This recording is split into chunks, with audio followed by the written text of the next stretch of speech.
राजू बाबू समझो इशारे, हॉर्न पुकारे, बम बम बम। आज पहुंचा हूं मैं कलकत्ता। इतना बढ़िया रसगुल्ला है। रसगुल्ला खाने के बाद बात करेंगे चुनाव की। भारतीय जनता पार्टी जो वादा कर रही है बंगाल के अंदर 20 से ज्यादा सीटें जीतेगी, क्या ममता बनर्जी को अपने गढ़ दक्षिण कलकत्ता के अंदर हरा पाएगी? क्या सुभाष चंद्र बोस के नेफ्यू यहाँ से ममता बनर्जी के उम्मीदवार को हरा पाएंगे? देखिए मेरे साथ ललकार का स्पेशल एपिसोड दक्षिण कलकत्ता से। नमस्कार, मैं खड़ा हूँ कलकत्ता में जादवपुर यूनिवर्सिटी के पास में। यहाँ पे क्या कहती है जनता सेगमेंट में हम जानेंगे क्या है जनता की समस्याएं और 2019 की लड़ाई में क्या लगता है यहाँ पे जनता को, और बात करने की कोशिश करेंगे। दादा आपसे एक बात पूछना चाहेगा, क्या लग रहा है मेन प्रॉब्लम्स क्या है यहाँ पे, क्या लग रहा है 2019 की लड़ाई? यह तो हम नया है, यह हम यहाँ के प्रॉब्लम हम नहीं बता सकते। आपको क्या लगता है यहाँ पे 2019 में मोदी की दीदी? मोदी आएगी। मोदी आएगा। कहीं ना कहीं ये कह रहे हैं नया, पर ये भी कह रहे हैं मोदी आएंगे। यहाँ पे बात करना चाहेंगे हम, घबराने की कोई बात नहीं है। क्या की समस्या, क्या मेन समस्या क्या है? दीदी और दादा की, दीदी और मोदी की फाइट में क्या लग रहा है? क्या बोलेगा ये तो। अच्छा, पर मेन समस्या है क्या? मेन समस्या मोदी की समस्या कोई नहीं ये करेगा। कोई नहीं करता है, कोई नहीं करता। जैसे मेन एक दो समस्या, पहली दो समस्या तो बहुत है। एक गिनाइए। गैस का दाम बढ़ गया, ये का दाम बढ़ गया, कैसे चलेगा हम लोग? इस बार इलेक्शन में क्या मेन मुद्दा है, क्या चुनावी समस्या है? नहीं, मेरा कोई समस्या नहीं है सर। कुछ नहीं है तो क्या लग रहा है मोदी और दीदी की फाइट में कौन स्ट्रांग है? ऑब्वियसली दीदी स्ट्रांग है। हम हाँ, मेरा बंगाल में दीदी स्ट्रांग है। पर लोग दीदी क्या कह रहा है कि इस बार दीदी घबरा रही है? बिल्कुल नहीं, बिल्कुल। किस मुद्दे पे दीदी अच्छा है? दीदी अगर घबरा जाएगा तो और बात हो जाएगा ना। 10 वैसे पे क्या मैं अपने उम्मीद करूंगा कैमरा पर्सन से आप थोड़ी विजुअल्स दिखाइए दर्शकों को। ये कलकत्ता का पूरा हार्ट ऑफ मार्केट है, जादवपुर यूनिवर्सिटी के पास है। आइए हम अंदर जाने की कोशिश करते हैं। मैं देखिए आप, यहाँ पे हम जादवपुर की IIT मार्केट के पास में है और यहाँ पे हम अंदर घुसने की कोशिश कर रहे हैं। क्या लग रहा है इस बार मोदी और दीदी का फाइट में कौन स्ट्रॉन्ग है?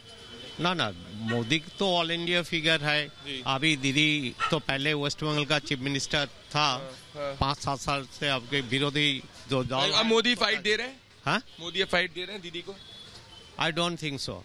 आप देख सकते हैं कि हम आपको बिल्कुल हार्ट ऑफ दादा अब लाइव टीवी पे जुड़ रहा है। एक सवाल, क्या लग रहा है इस बार कलकत्ता का मेन समस्या क्या है जिसको सुलझाना चाहिए? कलकत्ता का क्या समस्या है? जाम टाम होता है। दाम का? अच्छा, क्या दाम का? दाम नहीं है, गाड़ी घोड़ा का कम है और सब मोटा मोटी ठीक है, चलता है। मोटा मोटी ठीक है। घबरा रहे एक थोड़ा बहुत लोग जो है उनके अंदर घबराहट है। मेरे को समझ में नहीं आया, लोग खुल के नहीं बोल रहे हैं। इन्होंने बोला एक दाम की समस्या है, कहीं ना कहीं जो दाम है वो थोड़ा गाड़ी घोड़ा का और बढ़ना चाहिए कहना चाह रहे थे। एक चीज कहीं खुल के नहीं बोल रहे हैं लोग यहाँ पे, यही कहना चाहूंगा मैं। आप देख सकते हैं कि जितना मैंने अभी तक के एपिसोड्स किए हैं उसमें से सबसे ज्यादा कम बोलने वाले क्या कहती है जनता सेगमेंट ये है। और इसका एक रीजन है कि लोग यहाँ पे कहते हैं कि बंगाल के अंदर एक घबराहट है और वो घबराहट आपको इस क्या कहती है जनता सेगमेंट में भी दिख रही है। और इसीलिए इसी घबराहट के ऊपर हम डिबेट करने वाले हैं और हम पूछेंगे प्रत्याशी से और पूछेंगे टारगेट पे नेताजी। तो चलिए नेक्स्ट सेगमेंट पे चलते हैं। ललकार के प्रत्याशी आपके साथ सेगमेंट में आपका स्वागत है। मेरे साथ जुड़ रहे हैं बहुत ही स्पेशल मेहमान, मेरे साथ जुड़ रहे हैं चंद्र कुमार बोस जी। हमारे साथ जुड़ने के लिए बहुत बहुत धन्यवाद। सर, कलकत्ता दक्षिण से आप लड़ रहे हैं, ममता बनर्जी के गढ़ से लड़ रहे हैं। आप पहले असेंबली भी लड़े थे, तब भी आपने ममता को हेड ऑन लिया था। आप कैसा देखते हैं इस बार भारतीय जनता पार्टी बंगाल में दावा कर रही है 20 से ज्यादा सीटों का, और आपकी सीट एक बहुत हाई प्रोफाइल सीट है, और आपकी क्या स्ट्रैटेजी है, किस तरीके से आप ममता को शिकस्त दे पाएंगे? देखिए, दक्षिण कलकत्ता लोकसभा सीट एक ऐतिहासिक सीट है। इसी स्थान से डॉक्टर श्यामा प्रसाद मुखर्जी चुनाव लड़े थे और जीत भी गए थे। मेरा दादाजी शरद चंद्र बोस, मेरा ग्रैंडमदर विभावती बोस भी इसी स्थान से चुनाव लड़े थे और कांग्रेस का जो उम्मीदवार थे उनको डिफीट किए थे। ये कहा जा रहा है बहुत ऐतिहासिक है। जब टीएमसी से ये बात पूछते हैं वो कहते हैं कि बीजेपी की सिर्फ हवा है और पिछली बार भी इतनी हवा थी और 2 सीटों पे सिमट गए थे, इस बार भी ऐसे ही होने वाला है। तो ममता बनर्जी और टीएमसी वालों को आप इस बात पे क्या जवाब देना चाहेंगे? देखिए, जो नरेंद्र मोदी जी का जो ब्रिगेड रैली हुआ था, ऐसा रैली काफी सालों से हम लोग नहीं देखे। क्योंकि आप बहुत माइन्यूटली कलकत्ता पॉलिटिक्स को फॉलो भी करते हैं, इससे मैं पूछ रहा हूं। हाँ जी जी। ये जो रैली हुआ था बहुत सालों बाद, वामपंथी का रैली होते थे उस टाइम, ज्योति बासु रैली करते थे, वो एक जमाना था। उसके बाद Trinamool Congress, left front Congress brigade में जो रैली किया और अभी नरेंद्र मोदी जी का जो रैली है, इसमें काफी फर्क है। लोग का जो एंथुजियाज्म है, आप टीवी में देखे होंगे, जिस हिसाब से लोग आना चाहते थे सामने, ये जो स्पार्क दिखाई दे रहे जनता के अंदर भाजपा को समर्थन में, ये काफी सालों से हम लोग दक्षिण कलकत्ता में नहीं देखा। सर, ये आपके अगेंस्ट माला रॉय लड़ रही हैं और कहा जाता है कि उनको ममता बनर्जी का हाथ है और इनडायरेक्टली ममता बनर्जी खुद ही लड़ रही है माला रॉय को फील्ड करके। 1 लाख की ज्यादा मार्जिन से पिछली बार तथागत यहाँ से हारे थे। मेरा आपसे सवाल बिल्कुल दो टूक है सर, कि आपके लिए भी अस्तित्व की लड़ाई है, क्योंकि आपके परिवार में अगर मैं बात करूं बोस जी में, तो कोई हारा नहीं है। तो आपको ये अगर सीट जीतने के लिए कोई स्पेशल स्ट्रैटेजी, किस तरीके से आप ममता बनर्जी की मोबिलाइजेशन और मास सपोर्ट को मैनेज कर रहे हैं? देखिए, मैं जो कोशिश कर रहा हूं, बस्ती बाड़ी लोग से संपर्क बनाना। 5 बजे सुबह हम मेरा कैंपेन शुरू करते हैं और रात 12 बजे तक हम घूमते रहते हैं। मेरा मूल जो दायित्व है, लोग के साथ संपर्क बनाना, चाय पे चर्चा करना, उनके समस्या के लिए समाधान के लिए एक रास्ता ढूंढना, यही हम कर रहे हैं। क्योंकि हमने, माफ कीजिएगा सर, क्योंकि जब हमने इस कॉन्स्टिट्यूंसी के अंदर बात करी थी लोगों से, तो लोग इतना खुल के नहीं बोल रहे थे। तो कहीं ना कहीं एक ये कॉन्स्टिट्यूंसी के अंदर बात भी है कि लोग बहुत खुल के नहीं बोलते हैं। क्या आप उस पल्स को पकड़ पा रहे हैं? हाँ जी, एक अंडर करंट जी, वो मेरा साथ है, ये हम देख रहे हैं। लोग बोल रहे हैं जी भाई हम आपके साथ हैं, मगर इसको ज्यादा ब्रॉडकास्ट नहीं करना है, विस्पर कैंपेन जारी रहेगा। देखिए, एक चीज हम जो बोल रहे हैं, 2016 में भी हम चुनाव लड़े थे भवानीपुर से, ममता बनर्जी का विपक्ष में हम लड़े थे। उस टाइम लोग आते थे, बोलते थे हम आपके समर्थन में है, मगर उनका उत्साह उतना नहीं था, जो एंथुजियाज्म। अभी लोग जब आते हैं, हम देखिए वार्ड 90 नंबर वार्ड जहां हम रहते हैं, ढाकुरिया गोल पार्क में, लोग आके दे आर एम्ब्रेसिंग मी, पूरा पकड़ ले रहे। ऐसा एंथुजियाज्म पहले नहीं देखा। लेडीज एंड जेंटलमैन, आप देख सकते हैं चंद्र कुमार बोस जी डायरेक्ट हैं। वो कह रहे हैं कि ममता बनर्जी जी का दोगलापन है, जिसको वहां पे एक्सपोज कर रहे हैं। अब हम देखेंगे टारगेट पे नेताजी, जहां पे इन्हीं सब पार्टी के रिप्रेजेंटेटिव भिड़ेंगे। क्या होगा कलकत्ता दक्षिण में, इसको सिर्फ मैं ही नहीं, पूरा देश देख रहा है। अब चलते हैं टारगेट पे नेताजी पे।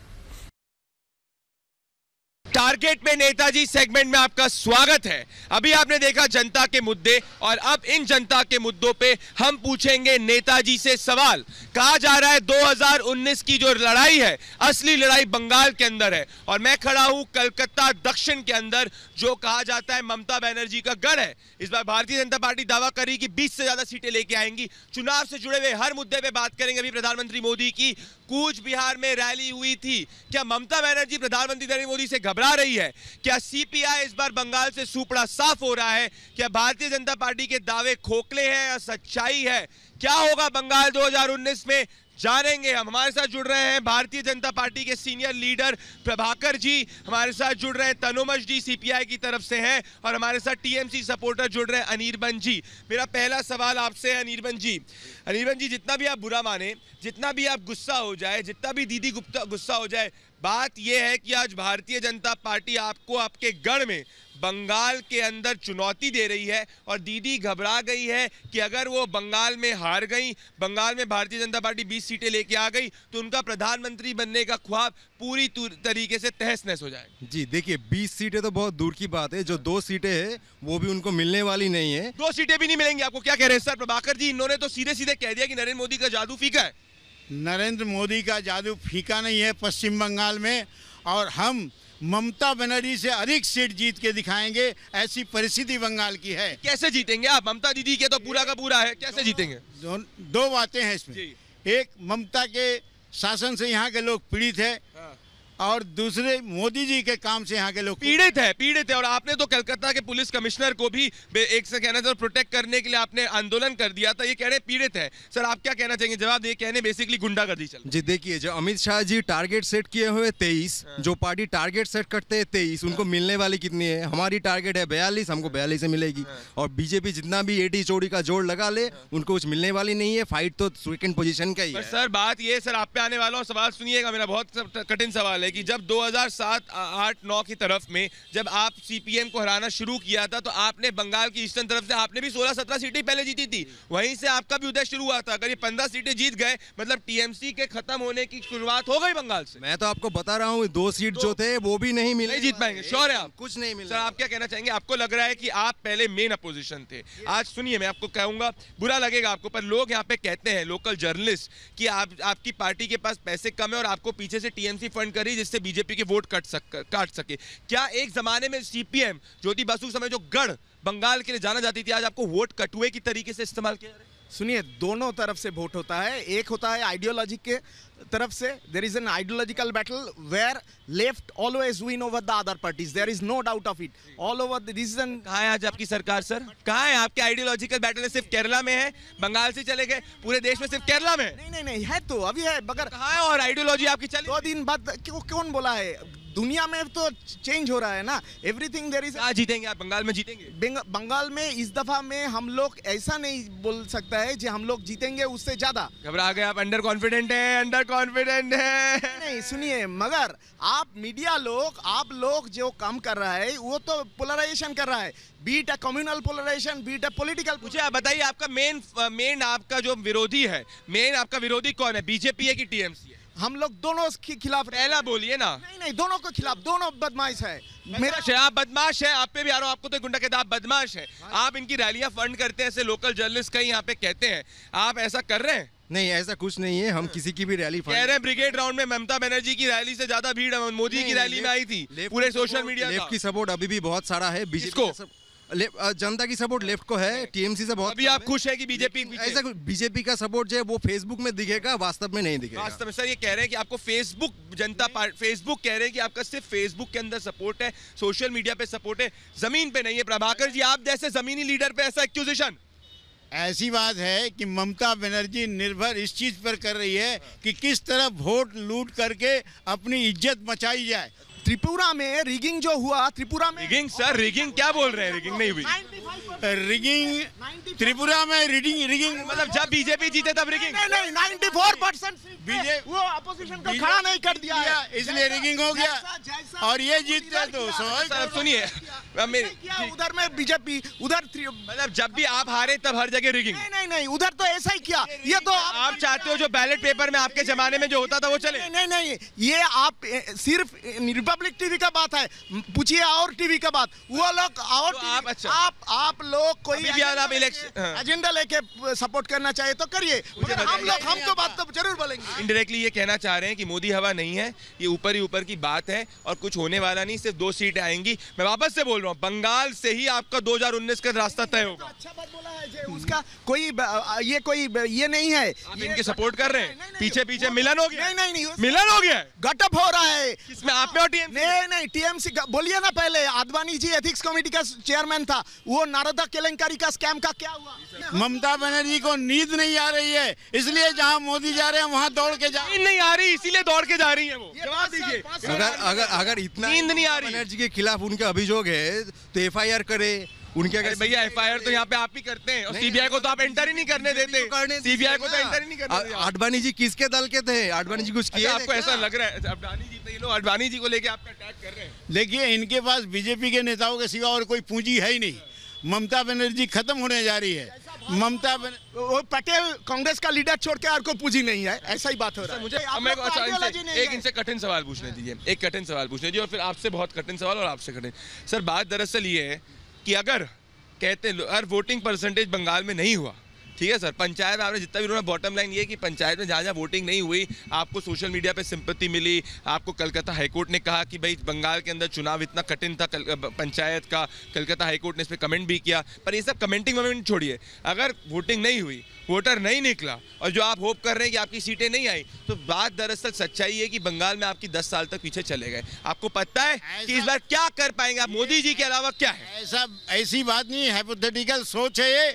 वोटर निकलेगा, आज वोटर त्रस्त है ममता को पराजित। क्यों त्रस्त है? ये तो कह रहे सबको, ये तो प्रधानमंत्री बनना चाहते हैं। नहीं, वो प्रधानमंत्री 42 जीत जाएगी तो भी क्या प्रधानमंत्री बन पाएगी? तो 42 जीत सकती है, उनको 42 जीत प्रधानमंत्री बनने के लिए 42 नहीं बोलते हैं, 20 सीट जीत जाए तो बहुत बड़ी बात। 20 सीट जीत जाए तो बहुत बड़ी बात है। 20 सीट जीत जाए, वो खुद ही स्वीकार कर चुके थे कि 42 जीतकर प्रधानमंत्री कैसे बनेंगे। मतलब क्या है कि 42 हम जीतेंगे, फिर उसके बाद देखा जाएगा। वो भी हम भी वही कर रहे हैं। अब सुनिए आप सर, आप पे कठिन सवाल आने वाला है। आपकी मुस्कान बड़ी अच्छी है कि अगर आप 42 की 42 जीत रहे हैं तो आपकी दीदी जाके बाहर क्यों नहीं कैंपेन करती? सिर्फ बंगाल में ही क्यों रिश्ते? ये तो हार रहे हैं ना, ये तो हार गए। नंबर 2 की लड़ाई हो रही है 2 और 3 में। दीदी तो सुप्रीम किंग है, तो क्यों इतनी कैंपेनिंग? बिना दीदी के कैंपेनिंग के भी तो वोट जीतोगे। जाके बाकी स्टेट में कैंपेनिंग करिए, बाकी स्टेट में वोट लाइए। उन्होंने कहा था ना चूर चूर हो जाएंगे, जब उन्होंने कहा चूर चूर हो जाएंगे उसके बाद कोई भी लीडर नहीं साथ में, खुद ही वो पोजीशन चूर चूर हो गया। अब देखिए, हम लोग फेडरल स्ट्रक्चर में विश्वास करते हैं। वो जहाँ भी जो भी स्टेट में जो भी स्ट्रॉन्ग पार्टी है, इसलिए 23 प्रधानमंत्री, ऐसा कुछ नहीं। अरे आपके भी 26 दल है, आपके भी 26। एक ही तो प्रधानमंत्री। इंडिया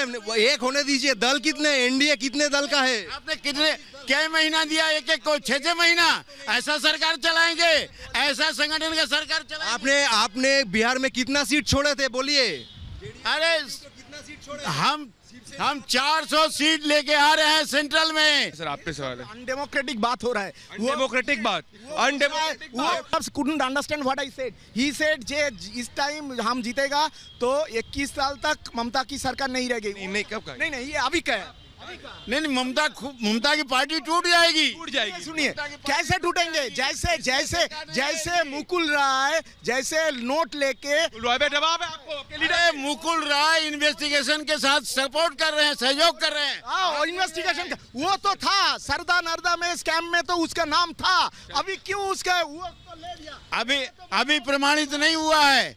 मुकुल बोला है। नहीं आप मुकुल रॉय से घबरा क्यों रहे? वैसे आप मुकुल रॉय से ऐसा तो नहीं लग रहा आपको कि जो ममता बनर्जी, सुनिए अच्छा सुनिए तो सही, मुकुल रॉय ने ममता बनर्जी के साथ मिलकर आगे बढ़ गए तो ऐसा करके बीजेपी के साथ कर देंगे आप opposition? No, they have introduced these corrupt politics and criminalization politics in West Bengal. आपके समय में आपके समय में मारपीट नहीं होती थी? नहीं ऐसा आपके समय में खोलूं मैं चिट्टा, आपके समय में छोलू किट्टा। ज्योति बसु जी ने क्या कहा था? 400 लोगों का it's okay, 400 people have only been king. कहाँ बोला? जो बात झूठ पर कहाँ बोलिए?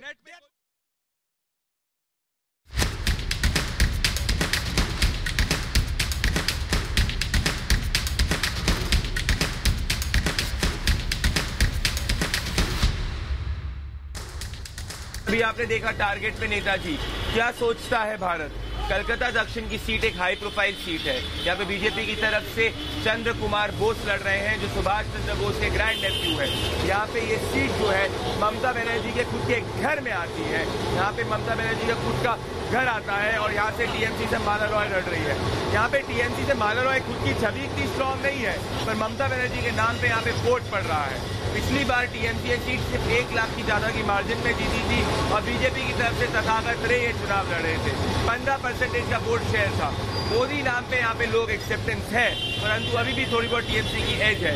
अगर वोटिंग परसेंटेज 60-65% के अराउंड रहता है तो चंद्र कुमार बोस को एज मिलेगी। अगर वोटिंग परसेंटेज कम होगा तो कहीं ना कहीं टीएमसी को एज मिलेगी। आज एक और बहुत महत्वपूर्ण डेवलपमेंट हुआ है, वो है बीजेपी का खुद का मैनिफेस्टो। अगर आप बीजेपी के मैनिफेस्टो में देखें तो कोई बहुत बड़ा चुनावी लुभाने वाला वायदा नहीं है। यहाँ पे जो किया है उसके बारे में बात की गई और कोर प्रिंसिपल्स पे कहीं ना कहीं फोकस किया गया है। कहीं ना कहीं मैनिफेस्टो ये दर्शाता है कि बीजेपी इस बार कॉन्फिडेंट है 2019 में आने के लिए। इसीलिए उन्होंने कांग्रेस ने जो न्याय चुनावी वादा किया है उस तरीके से बीजेपी ने कुछ बहुत बड़ा चुनावी वादा नहीं किया। इस समय एक और चीज हम बता देते हैं कि बंगाल की लड़ाई एक से बंगाल की लड़ाई नहीं है, देश की लड़ाई है। जो भी बंगाल के अंदर ज्यादा सीटें लेके आएगा उसी को 2019 में दिल्ली की सत्ता मिलेगी। मेरे साथ जुड़ने के लिए धन्यवाद, शुक्रिया। बीजेपी को जिताएंगे 75 संकल्प, टुकड़े टुकड़े घोषणा पत्र वर्सेस राष्ट्रवादी संकल्प। चुनाव के दौर का सबसे बड़ा कैश कांड और रिपब्लिक भारत की चुनावी बस के एक्सक्लूसिव दर्शन देखिए मेरे साथ रात 8:57 पर 2019 प्रधानमंत्री कौन।